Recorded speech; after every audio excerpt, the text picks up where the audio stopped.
So first question then, what fascinates you about brains? What drew you into a PhD in brain imaging in the first place?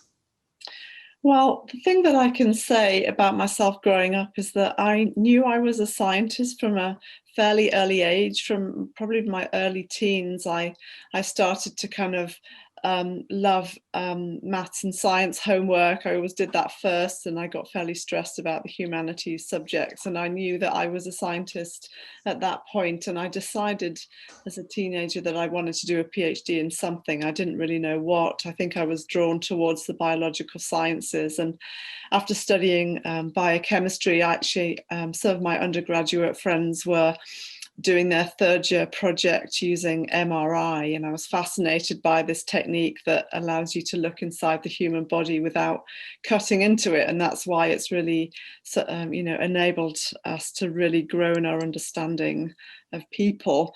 And so I set about, via a year in industry as an intern, I set about looking for PhDs in neuroimaging, which led me over to Cambridge.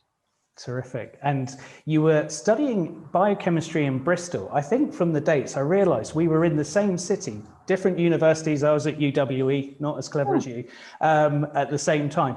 But it was during your biochemistry degree that you came to faith as a committed Christian. Previously, you described yourself as someone without faith, but agnostic, atheistic, but no religious background. Why did you change your position and believe in God? Great question. I mean, do you know, in terms of what I would say I would have called myself before that, I just didn't really think about it all that much.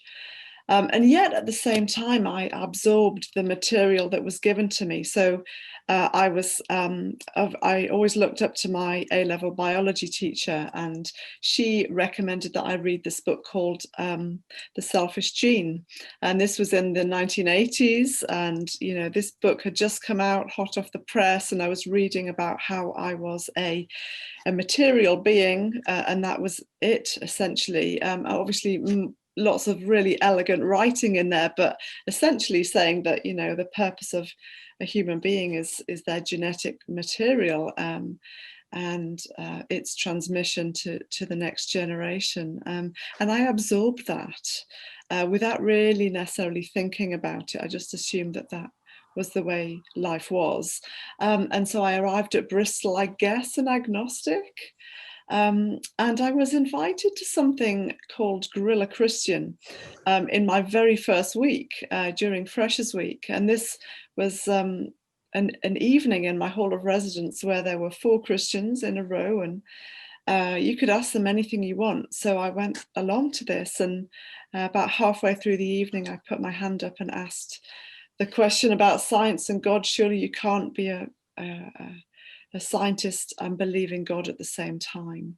And I was actually given the answer, yes, you can. These are actually looking at different kinds of explanations of the world. It's a little bit like saying, you know, that the founder of Instagram, Kevin Systrom, is incompatible with the programming languages that undergird it. These two things obviously work together, but just on different levels. And that was a bit of a game changer for me. I hadn't heard anything like that before, and just got me thinking, and I grilled a lot more Christians and asked a lot more questions over the following 18 months. And it was about halfway through this biochemistry degree that I actually got to the point of realizing that it made a lot more sense that God did exist than if he didn't. It made sense of the world, it made sense of why science was possible, and it made sense of my own heart and character and life. And yeah, I just, must be coming up 22 years ago, made a commitment to Jesus from which I've never looked back, and have actually become more certain of its truthfulness, not less. And obviously from that position of studying biochemistry, moving into research within neuroscience, and then now the position you have as a senior tutor at the Oxford Centre for Apologetics, for Christian Apologetics. Tell us a little bit, just give us a snapshot of the work you do there. Why is it so important? What do you love about it?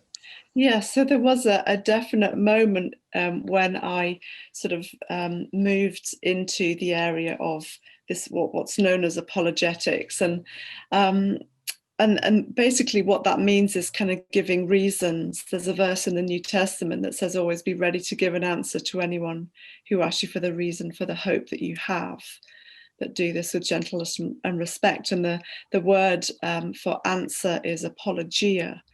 And it means basically giving a reasoned defense. And the reason that it's, well, really important and that I felt sort of really drawn into this area is precisely some of the things we're going to look at tonight, that being a Christian isn't about believing impossible things that have no bearing on life. There are actually reasons that we can give as to why we believe what we do that actually have grounding, and they help make sense of reality. And so particularly in a culture which may not necessarily know all that much about spiritual things or even the Christian faith, that we can't just say, hey, do you fancy reading the words of Jesus right now? We have to start a bit further back and say why you can even trust that the Bible itself as a historical account. And so there are all kinds of reasons that we can give that help, if you like, clear some of the roadblocks out of the way, that help people hopefully see that this is something that is intellectually credible, and it's also existentially satisfying. It actually does work as well in the real world. And so I love delving into those reasons and also training others to respond as well, which is what we do here at the OCCA. Brilliant. And it has been a blessing just to see the ministry that the OCCA and Zacharias Trust and the affiliate organisations have had, both personally, but also the reach and the resource they have been to many people throughout the world. With your two books, and particularly obviously your latest, Am I Just My Brain, what do you hope that they will achieve? What would you love to see them do for people?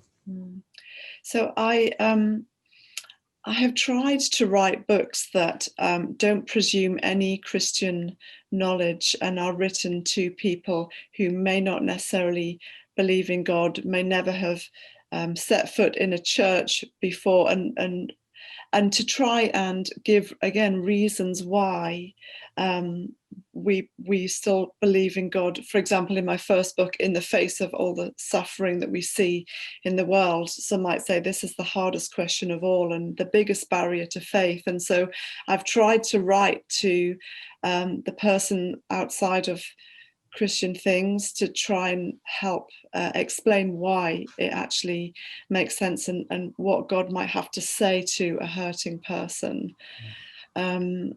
And similarly with Am I Just My Brain, I guess that's brought me full circle back to my neuroscience background, to try and respond to the view that it's essentially another form of naturalism, but in the realm of neuroscience, to say that we are just our brains. Everything about us, our behavior, our choices, our personality is driven by our neurons sitting between our ears. And so I've tried to respond to that in the different forms that the question comes in. So if you're listening to this and you don't believe in God, and you're not sure what you believe, but those questions are of interest to you, why would God allow suffering? And are we just our brains, or is there more to a human being than that? Then those books are very much written with you in mind, though I hope they will be an encouragement and a help to Christians as well.